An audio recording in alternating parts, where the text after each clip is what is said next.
We hear about humanitarian crises all the time, right? But today, we're going to peel back the curtain and look at a crisis within the system that's supposed to help.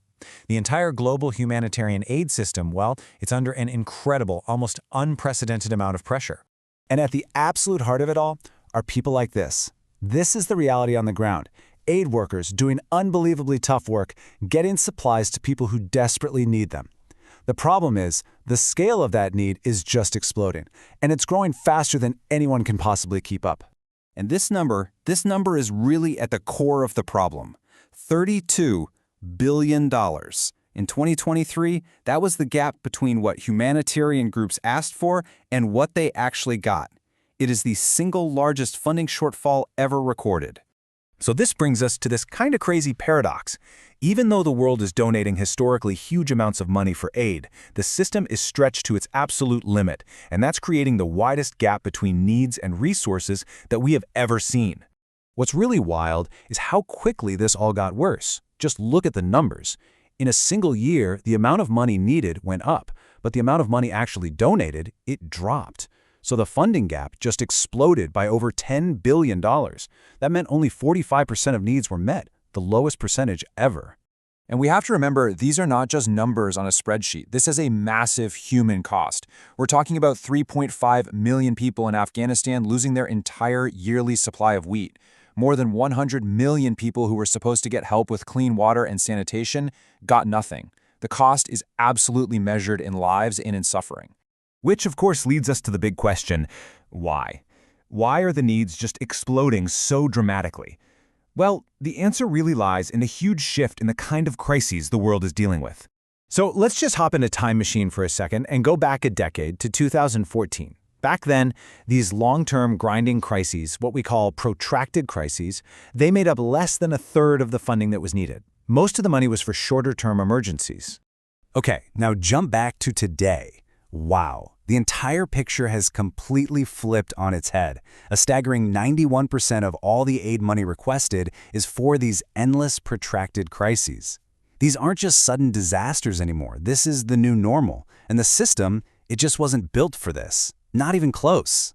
So faced with this massive new reality, the humanitarian world said, okay, we have to get smarter. They came up with some really big, innovative ideas. A promise to become way more efficient, way more effective, to basically do more with less. The plan for this smarter system really came down to a few key ideas. Two of the biggest were, 1, localization, getting money directly to local experts who know the context best. And 2, giving people cash directly, because it's often more efficient and it preserves dignity.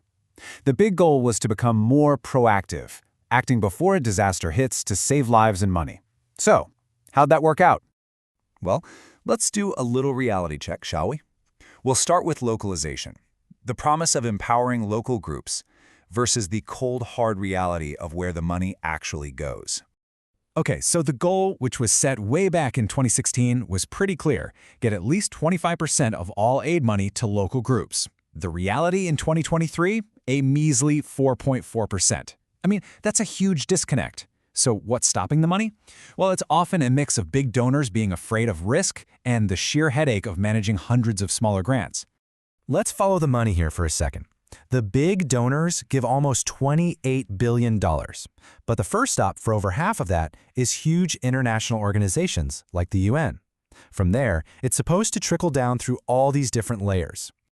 So that brings us to the really critical question. If we just forget about all the middlemen, how much of that massive pile of cash goes directly from the big donors at the top to the local experts on the ground? Are you ready for this? 0.6%. That is it. Less than 1%.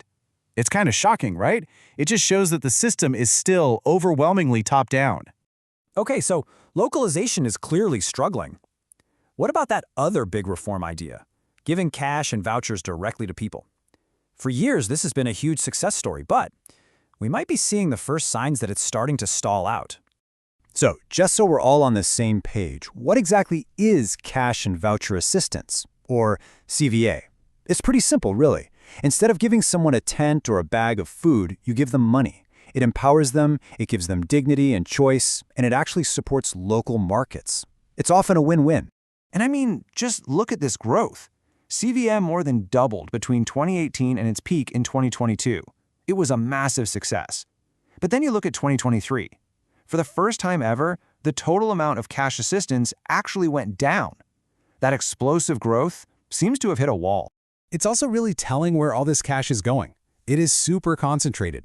More than half of all the cash aid in 2023 went to just 4 countries. And the response in Ukraine alone made up over a quarter of the total. So it's a really powerful tool, but its use is far from being evenly spread. So when you look at the massive funding gap, and then you see the mixed results of these big reforms, we're left with a really big, kind of scary question. What happens next? Where does the system at its breaking point go from here? The problem is, there are no easy answers, only really hard choices. The sector can either do less, which is a nice way of saying they have to prioritize some crises and just deny aid to others. They can try to reduce costs and find new efficiencies. Or they can try to find more money from a donor base that seems to be shrinking. And this really gets to the fundamental problem, right? The entire international aid system was basically designed to be a firefighter. You rush in for a short-term emergency, put out the fire, and leave. But today, it's being asked to be a permanent, global safety net for conflicts and disasters that just never end. And maybe this is the most crucial point to end on. The system keeps screaming for more money to plug the holes. But what if the real problem isn't the funding gap at all? What if, as this quote suggests, the real gap is a lack of political will to actually solve the conflicts that are driving these never-ending crises in the first place? Something to think about.